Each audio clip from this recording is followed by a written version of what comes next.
Muito dizem conhecer a palavra, mas eu duvido você deixar um amém depois de ouvir esse quiz bíblico de perguntas e respostas, porque só 1% consegue acertar essa de primeira. Quem andou sobre as águas ao ir ao encontro de Jesus no meio da tempestade? Quem foi ele? Opção A, João. B, Tiago. Ou opção C, Pedro.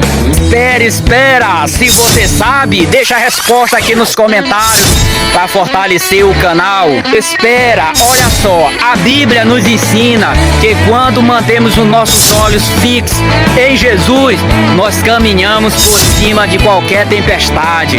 Agora, a Bíblia na mão, vida no altar. Eu quero ver aqui nos comentários quem vai acertar. Esse é o quiz bíblico do Binho.